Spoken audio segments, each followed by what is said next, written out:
capítulo 13, versículo 33. Vamos ver o que você tem a ver com esta palavra. Tomara que você tenha a ver com esta palavra. Tomara que você se encaixe nesse perfil.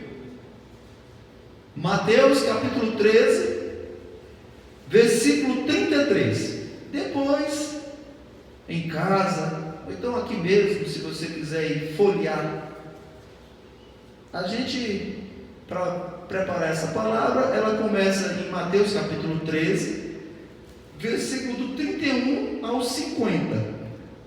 Mas eu vou ficar nesse versículo chave, no versículo 33. Mas você pode ler tudo aí agora, se você quiser. Mateus capítulo 13, versículo 31 ao 50. Mas a gente vai direcionar, né, para que seja também poupado o tempo. Haja vista que nós estamos filmando, e eu quero depois compartilhar também com aqueles que não puderam estar aqui. Temos algum visitante aqui conosco hoje? Tem alguém? Fique de pé, por favor, amigo. Isso. O que é que nós diremos para o nosso visitante que está conosco nessa noite? Seja bem-vindo em nome de Jesus. Nós amamos você. Quem está perto aí, dá um abraço, um aperto de mão. Seja bem-vindo, jovem. Amém? Então, esse vídeo vai para o YouTube e vai abençoar aqueles que não puderam vir e que eu não deixei vir, alguns, né? Ah, mas eu quero ir. Não, você vai assistir de casa esse vídeo, ok? Então, Mateus capítulo 13, versículo 33. E contou-lhe ainda outra parábola: o reino dos céus é como um fermento que uma mulher tomou e misturou com uma grande quantidade de farinha, e toda a massa ficou fermentada. O reino de Deus é semelhante ao fermento que uma mulher pegou e misturou em 3 medidas de farinha, até ficar tudo levedado. A massa cresceu, fermentou. Interessante isso. E foi sobre isso que nós nos debruçamos ali, no enterro da irmã Maria, a matriarca da família Furtado. Que esta pregação fique registrada na história da Igreja Apostólica Chamas Vivas e no YouTube, porque foi um exemplo para a gente. Como assim? Ela ficava chateada se o Marcelo não trouxesse ela para o culto. Uma vez teve uma reunião lá na chácara e o Marcelo não a levou, e ela ficou chateada. E confesso para vocês que os idosos estão sofrendo muito, porque eles querem estar aqui e não podem, por causa das restrições. Desculpa. E já tem muitos jovens que podem estar aqui e não estão, resguardando. Amém. Minha mãe mesmo, quando ela olha para a gente se arrumando, vocês vão para a igreja, né? Mãe, tá bom. Mas ela quer estar aqui com a gente. E a irmã Maria também não era diferente. Então, a gente pode falar isso, que o reino de Deus é semelhante a uma mulher que ela misturou com uma grande quantidade de farinha. O que ela misturou? Um fermento, pouquinho. Aqueles que trabalham, né, em padaria sabem.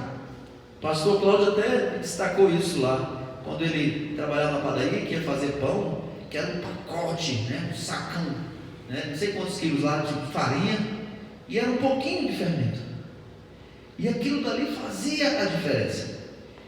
Aqui em Mateus, né, no capítulo 13, né, do seu evangelho, ele é apresentado um bloco de parábolas, chamado de parábolas do reino. É interessante isso, né? Quando a gente fala, né, o teu reino, que se abre os céus, né, o teu reino vem, né? E a gente fala, poxa, como é que é o reino de Deus? Como é que o reino de Deus pode vir? Será que o reino de Deus está aqui? Quando Jesus fala, eu estou aqui, eu sou, né? O Verbo se fez carne e habitou no meio de vós. E às vezes a gente fica esperando o reino vir, e o reino já está. Diga: eu sou o fermento que Deus colocou nesta terra. Se você crê nisso, e não está falando isso só porque eu estou pedindo para você repetir, mas você crê nisso aqui, se manifesta de alguma maneira. Aleluia. Então, se você vê o capítulo 13, né, do Evangelho de Mateus, ele conta as parábolas sobre o reino, onde descreve as características do reino de Deus. A primeira característica que a gente percebe aqui é que o reino está presente na esfera humana, mas não é um tipo de estrutura física de marcante distinção visual. Ele não pode ser visualizado como se enxerga um prédio. Ele apenas pode ser percebido, sentido. Você não pode falar: o reino de Deus está naquela guitarra, o reino de Deus está naquela arca, o reino de Deus está naquela bandeira. Não. O reino de Deus é algo que nós podemos sentir, não uma estrutura física, mas espiritual. E o interessante nisso é quando ele coloca essa primeira característica. Se você vê aqui, você lê o capítulo 13, ele começa a falar: é semelhante um homem que pela madrugada saiu, né, e foi caindo as sementes, e foi crescendo o joio e o trigo, e a gente tem que levar para o campo espiritual para entender o que é o reino de Deus. E aí ele começa a falar sobre a menor das sementes, é outra característica. A gente vê no versículo 31 essa característica descrita. O que fala no versículo 31?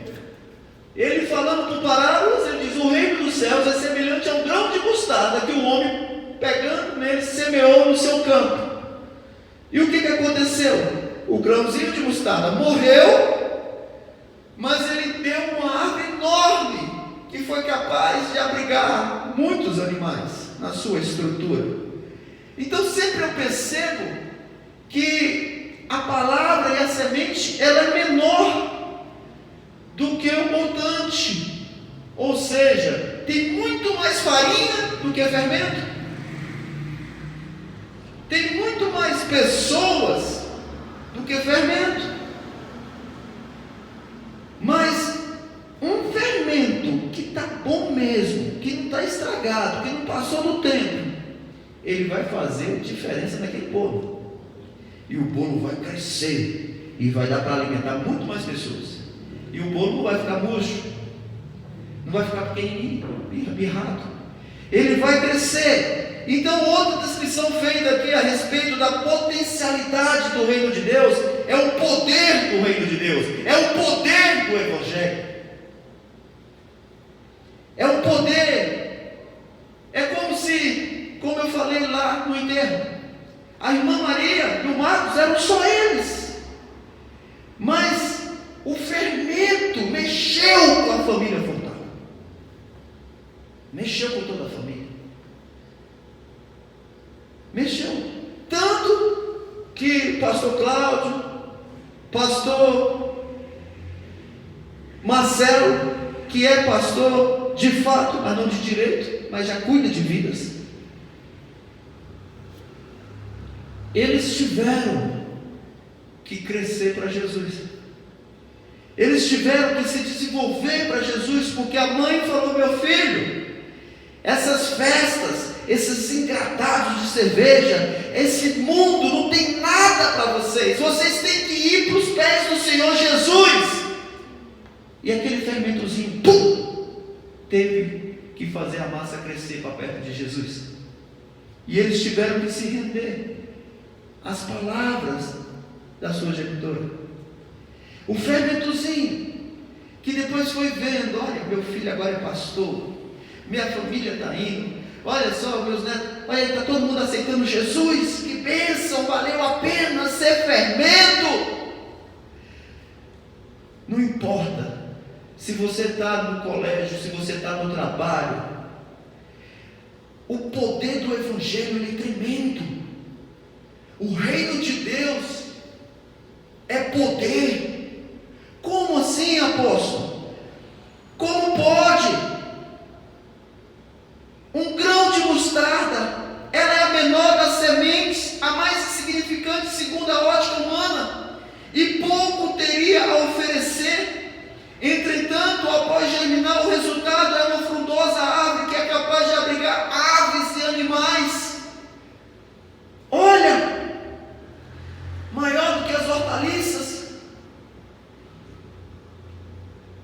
A parábola está falando do reino de Deus.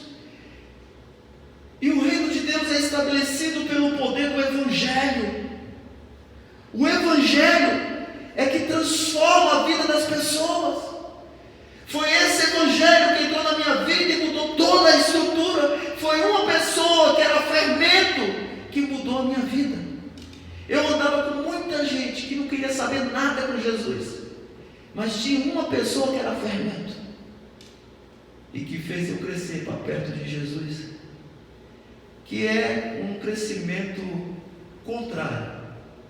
Como assim, apóstolo? Para Jesus a gente não cresce, a gente diminui e Ele cresce. Então é um crescimento que quanto mais você diminui, mais a obra de Deus resplandece na sua vida. Aquela pessoa que era fermento, ela foi capaz de falar: filho, você precisa de Jesus. E eu aceitei esse desafio, que era ser fermento. E quantos foram alcançados também? Quantos foram também alcançados por esse fermento?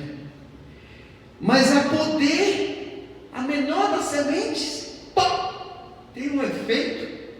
Isso é uma característica do reino de Deus. Essa é a característica do poder do Evangelho. Irmã Maria foi fermento. E você? Tem sido fermento? Aonde você está? A massa está crescendo? Para Jesus? As pessoas estão se aproximando de Jesus por causa do fermento de Deus que existe na sua vida? Essa é uma pergunta que não quer calar. Será que nós somos esse fermento? Essa é outra característica. O Mestre Jesus apresenta o poder presente no reino ao dizer que ele se assemelha ao fermento acrescido a uma medida de farinha. Queridos, há sempre muito mais farinha do que fermento, mas o poder do fermento altera toda a mistura. Não importa se você é um fermentinho na tua família, o poder do fermento é o poder do reino de Deus, do Evangelho, e vai mudar. Por isso eu escuto meu irmão falando: Arquimedes, quando eu fui naquele encontro com Deus, a minha vida mudou. E agora, quando eu falo alguma coisa, eu falo em nome de Jesus, porque do caçula veio um fermento. O caçulinha de 8 filhos, mas um caçula fermento de Deus. Como é que está você? Como é que está a sua vida? Você tem sido fermento? Ou você tem sido um fermento que não está fazendo ninguém crescer? Não está sendo mais, venceu a validade do fermento? Como é que tem sido? Aqui mostra o poder do fermento, da mistura. O Evangelho, quando ele é vivenciado por um número ainda que significante de discípulos, como foi o caso dos 12 apóstolos, no mundo que eles eram perseguidos e até mortos, como é o nosso caso aqui na Cidade da Paz, Tião. Nós somos minoria, mas nós somos fermento. E o mundo corrompido, mas nós somos fermento. Ele pode e deve fazer a diferença. Não importa se aqui tem não sei quantos mil habitantes, o importante é que eu sou fermento de Deus. Não importa se na universidade, no meu trabalho, na escola, tem um monte de gente que não quer saber de Deus, mas o importante é que eu sou fermento de Deus. E isso faz a diferença na nossa família. Você foi um fermentinho na sua família. Pode ver, quando você se aproximou de Deus, sua família começou a se aproximar de Deus, sim ou não? Desse jeito, o fermento. E olha que a família, era difícil até você encontrar um momento para falar: vamos fazer uma oração, vamos ler a Bíblia. Fermento. Tremendo isso. Esses dias eu fui surpreendido. Eu estava numa reunião, não falei para ninguém que eu era pastor. Não foi, apóstolo? De repente, alguém que eu nunca vi, uma pessoa, um médico, falou assim: ninguém vai almoçar antes do pastor orar. Não foi, apóstolo? Oxe, tem um pastor aqui, e o senhor vai orar, vou trazer uma palavra. Fermento de Deus. Você é o fermentozinho que vai dar sentido nessa massa. É o fermentinho da tua célula.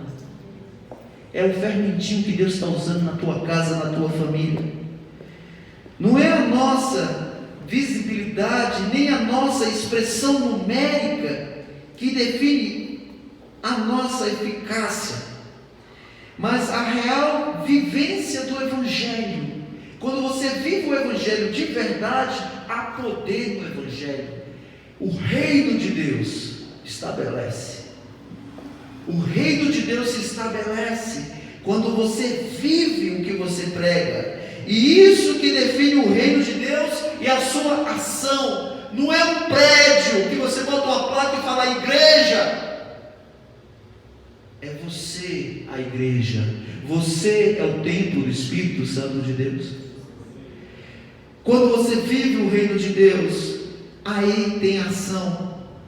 Nós precisamos viver como cidadãos do reino, para que ele seja percebido pelos de fora. E aí você vai entender todas as parábolas de Mateus capítulo 13. E quantas pessoas serão alcançadas por causa do fermento de Deus que há na tua vida. É isso que faz a diferença. Os de fora verão que você é fermento e vão querer também fazer parte do bolo. E a farinha vai fermentar.